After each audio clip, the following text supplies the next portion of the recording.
everybody, and welcome to this week's video.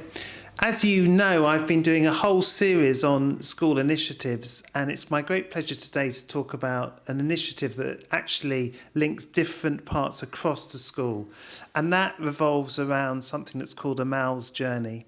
I'm not going to say very much about it because I'm with Ileana Gutierrez, who's the PYP coordinator, and she is going to explain in detail who Amal is, how it relates to our school, and how different parts of the school are working together to do something very special. So here is Ileana. Thank you, Richard. Hello, everyone. I'm very happy to be here today to be able to share with you who Amal is. The story of Amal is that she is a 9-year-old girl who is traveling from the Syrian-Turkish border to Manchester to visit and find her mom. And she's traveling alone throughout multiple countries to make that journey. What I haven't mentioned yet is that Amal is really a 9-foot-tall puppet.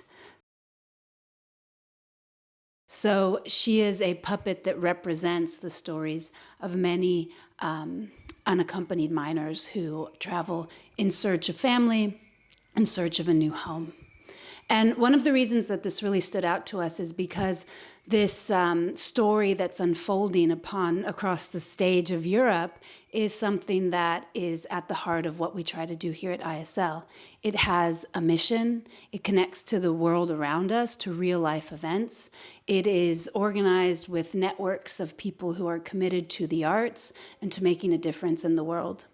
And so when we were presented with this opportunity to welcome Amal, because she's visiting London and she is arriving to London on the 23rd of October, we asked ourselves, how can we welcome Amal as well?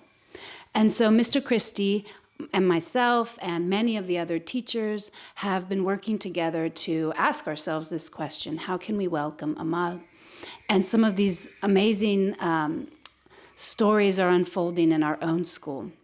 For example, in the MYP, as part of the Service Learning Week, students created poems to create a book of poems as a birthday present for Amal, and they wrote these in their own language as they thought about what they wanted to share with her as she makes this journey.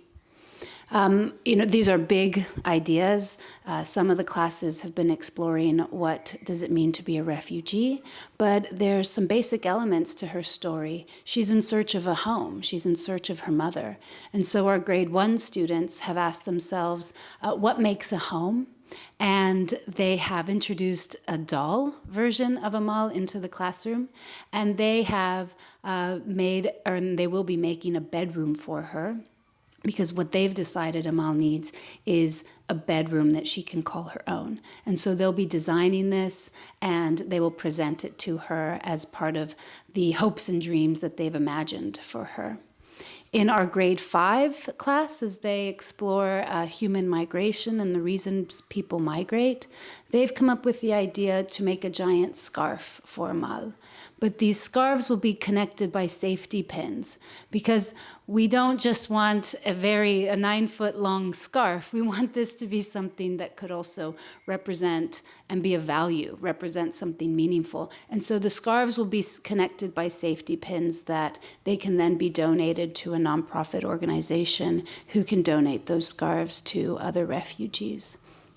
And all of these people will be writing letters to Amal to wish her well on her journey. And we're really looking forward to welcoming her when she arrives to London, perhaps with a song at St. Paul's, and also where she has her birthday party at the V&A.